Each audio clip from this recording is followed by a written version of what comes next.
Hi YouTube, this is Amanda with Amanda Finds Freedom, and today I wanted to talk about your mindset and addressing your mental state when you are hoping to achieve some weight loss or even in general any physique goals that you may have.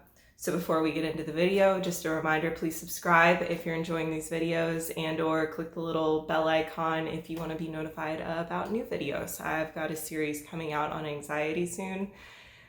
That topic has become quite the deep dive for me, and it is something that hits very close to home for me. So similar to that video, what started with maybe five tips for anxiety, and sort of an overview video, it turned into something much deeper. If there is something that I suggest during this video that you feel like you would like a lot more information on, just let me know in the comments below. Or if there's anything else that you feel like talking about, please share in the comments below. No subject is off the table with me here. So let's just dive right in. I think that the very first thing that you need to understand when you're looking at weight loss, which I believe many of my followers are, a few of you have reached out to me about weight loss in particular. Depending on who you are, maybe it's more like you want to tone up, or maybe it's more like you care about your waist ratio to hip ratio kind of a thing, or maybe it's more about building muscle or even gaining weight for some of you, any sort of physique goals that you might have. But I think that it's really, really important to know where you are and to accept and love yourself where you are. Those are really necessary as the first step, regardless of what exactly your goal is. So for purposes of this video, I'm just going to speak about weight loss, but I do feel, like I said, that it's applicable to any goals that we have, particularly kind of physique related goals. So with weight loss, to be able to figure out where you want to go, you kind of have to know where you are first. To everyone who's reached out to me to talk with me about this, some of my first questions are, okay, well, what's your current health status? Are you on any medications? Is there anything that we need to be aware of going on with that? Things like sleep or stress, but also, what is it that you currently weigh? What is your height? What does that look like for you? Do you know what body fat percentage you are? Do you know what your measurements are? I measure myself for clothes, for example. So do you know like what your waist measurement is or your hip measurement? Our weight and the scale actually tell us very little. So everything kind of needs to be looked at within an entire context, the holistic scope of where you are at physique wise. And you need to accept where you're at and still be willing to love yourself where you're at. Because if you are refusing to love yourself, if you are refusing to give yourself your own support and acceptance and acknowledgement until you achieve a certain appearance, you're never going to achieve that appearance. Because how could you possibly make the decisions that you need to make out of love for yourself to achieve that goal if you're not loving yourself to begin with? It's also really difficult to focus on progress that is so far away that we can't appreciate what we have now. So we have to appreciate the smaller milestones in this process as well. So know where you are and love where you are. And honestly, I know that all of us, I'm so type A, I can relate to this too, but a few of you guys who have reached out to me, you're not particularly overweight, or you're definitely not obese, even if you are maybe a little overweight. And some of those numbers might not even be something that's actually an issue, because maybe what you really have is more muscle than fat, and that number on the scale isn't giving us an accurate enough depiction of where your health is actually at. So there's just, we'll get into that in the rest of the video, but I really feel for some of you guys, because I come from this struggle myself. I have this struggle myself of feeling like I can love myself when I look the way that I want to look. And then there's the question of, is the way that I want to look even achievable in any remotely healthy, sane, enjoying and living my life kind of circumstance? Is it a worthy goal? Like, is it worth my effort? Is it worth my time? How much of my time and effort is it requiring? Is it taking up everything in my life so there's no room for my relationships? So there's no room for my financial success with my career if that's not oriented in how I look and it's something else? Is it taking away from other areas of my life just for me to look a certain way? So there's really some deeper questions to be asked there. Probably more could be said about that. I would also recommend understanding why it is that you want to change. Is it something is there a particular event coming up, for example? Is it something that you have personal goals for, you've thought about for a while, and you kind of just want to explore and experiment and go on this adventure now? Like, awesome. Are you trying to look a certain way for someone else? Is that what you're doing? That's fine. If that is what you're doing, I recommend kind of reconsidering it. But again, that's a topic for a different time. Consider why it is you want to make these changes. Is it actually for your health? Is it actually in your best interest? Will you be any healthier if you lose weight? Or are you looking to get to a weight that actually is underweight and unhealthy? When will you be happy with yourself and allow yourself to love yourself? So understanding why you want to change is really important as well, because if you're having a hard day and you're really struggling to make the choices that are required for you in your plan to meet a certain goal, that's what you fall back on, is your why.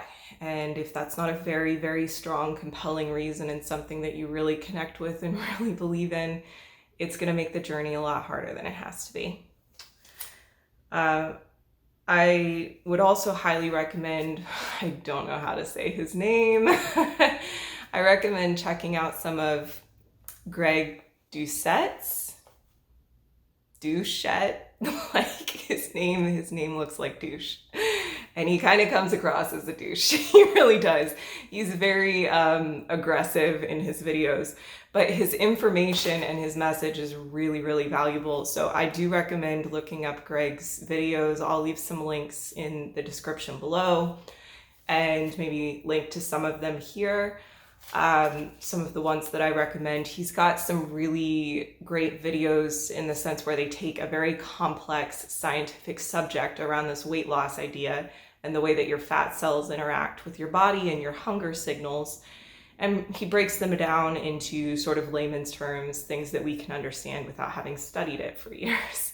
So I just really want you to know your why and potentially what you're up against, and sort of combine all of that in a way where you can actually set realistic goals, because you have to have clearly defined goals if you want this to be successful. If you don't really know what your goal is or what your reason for doing it is, then you might feel more like a wheel spinning in mud, because it's harder to have a structured plan in that scenario.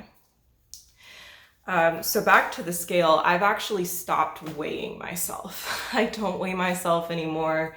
There are people who would agree with that or who would disagree with that. I don't really care. It works for me to not weigh myself. I have definitely a history of OCD and type A personality, and over the years, different kinds of eating disorders, even a brief bout of anorexia in high school. I have been very motivated and driven by my own appearance over the years. And it's something that, for one thing, there are better things to be motivated by, and so I want less of. But for another thing, just in terms of actual appearance, like going off of a scale isn't giving me the best information. It doesn't tell me anything about my body fat percentage, even the ones that supposedly do. That's not accurate. So it doesn't tell us anything about that. It doesn't know how to compare fat versus muscle, which, oh, by the way, if you're increasing your exercise and physical activity and you're not seeing the scale drop, I mean, you could be putting on some muscle as you're losing fat, and you might even gain weight and wind up physically looking smaller, which is usually the goal with weight loss, is a certain appearance. You want to look a certain way, you want to wear a certain size clothing, whatever. So if that's actually the goal, then the number on the scale actually doesn't do anything for you. You can be 140 pounds and be really low in body fat and look ripped and be like a size 2, or you could be 140 pounds and have like an average body fat percentage and be like a 6, an 8, even a 10, depending on how you carry your weight. Or, you know, or more, a higher body fat percentage than that. So there's just such a full range that the scale just doesn't really give us enough information. That's why I stopped weighing myself. I do measure myself. I don't do it in this like daily, like, let me keep track of where my body is kind of a thing. I do it in a way where I need to know those measurements for clothing anyways.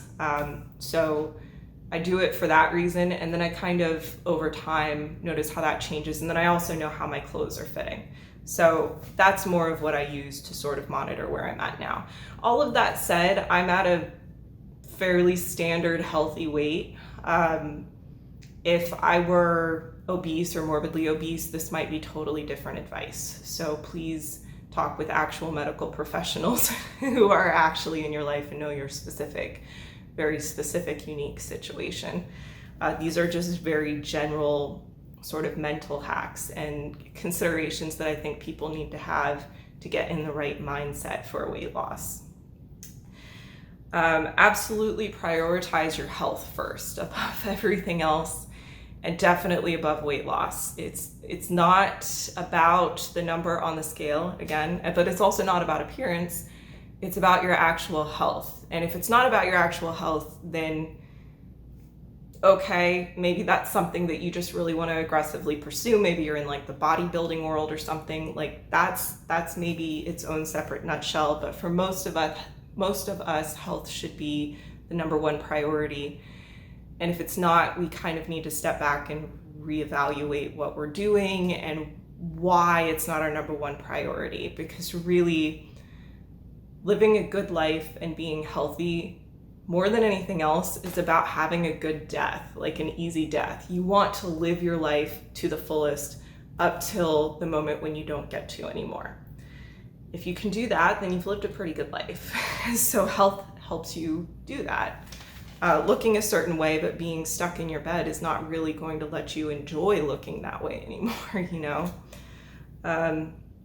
Compete against yourself and not others. I mean, this isn't a competition to begin with, but if you're going to compare yourself, track your own progress over time. Don't look at other people and be like, do I look like that? Do I need to look like that?